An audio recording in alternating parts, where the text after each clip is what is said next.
Mes chers téléspectateurs de Debout Congolais News, nous vous remercions de suivre notre chaîne pour des informations à temps réel. Grâce à votre soutien, nous continuons à vous apporter des analyses et des reportages sur les événements qui touchent la République démocratique du Congo. Aujourd'hui, nous allons aborder une nouvelle qui fait la fierté de notre pays. L'élection de la RDC au Conseil des droits de l'homme des Nations Unies pour le mandat 2025-2027, malgré les objections de certains groupes. Restez avec nous jusqu'à la fin et n'oubliez pas de vous abonner à notre chaîne. Analyse de l'élection de la RDC au Conseil des droits de l'homme de l'ONU. La République démocratique du Congo, RDC, connue affectueusement sous le nom de Mbokelengi, a été élu nouveau membre du Conseil des droits de l'homme des Nations Unies pour la période 2025-2027. Cet événement marque un moment historique pour notre pays, qui a obtenu 172 voix sur 190 lors du vote qui s'est déroulé ce mercredi à New York. Ce résultat témoigne d'un soutien massif de la communauté internationale à la RDC, mais il a également suscité des contestations et des critiques de la part de certains acteurs. Un contexte de critique et de contestation.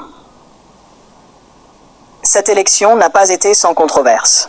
La fondation Bill Clinton de la paix, ainsi que certains partis politiques de l'opposition en RDC, ont exprimé leur mécontentement face à cette nouvelle.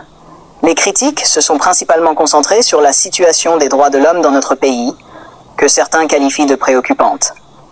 Pour ses opposants, la RDC ne serait pas un candidat légitime pour siéger dans une institution chargée de promouvoir et de défendre les droits de l'homme, en raison des défis internes persistants liés aux violations des droits de la personne. Cependant, il est important de noter que le Conseil des droits de l'homme de l'ONU n'est pas réservé uniquement aux États parfaits. Il s'agit plutôt d'un espace de dialogue et de coopération internationale, où les membres peuvent travailler ensemble pour améliorer la situation des droits de l'homme dans le monde entier, y compris dans leur propre pays. Le soutien de la communauté internationale, l'obtention de 172 voix sur 190 est un signe clair de la confiance de la majorité des pays membres des Nations Unies en la capacité de la RDC à contribuer de manière positive au Conseil des droits de l'homme.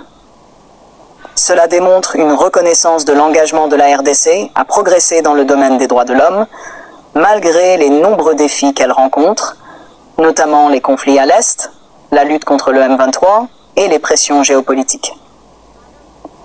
Cette élection pourrait également être perçue comme un message de soutien à la souveraineté de la RDC, en particulier face aux tensions régionales et aux ingérences étrangères. Elle renforce la position de la RDC sur la scène internationale et montre que malgré les critiques, le pays dispose encore de nombreux alliés prêts à le soutenir dans ses efforts pour la paix et la stabilité. Les implications pour la RDC. En tant que membre du Conseil des droits de l'homme pour le mandat 2025-2027, la RDC aura la responsabilité de promouvoir les principes des droits de l'homme, non seulement à l'échelle mondiale, mais aussi au sein de ses propres frontières. Cela implique une série de réformes et d'actions pour améliorer la situation des droits humains dans le pays, afin de répondre aux attentes de la communauté internationale.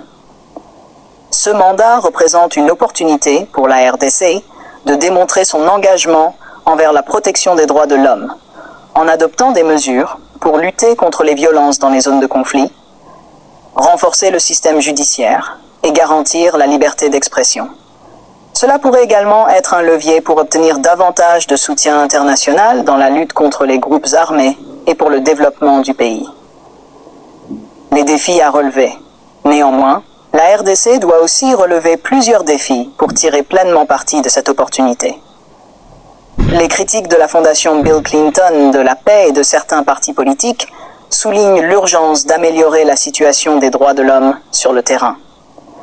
Le gouvernement devra faire preuve de transparence et de volonté politique pour mener à bien les réformes nécessaires, tout en impliquant la société civile et les acteurs locaux dans ce processus.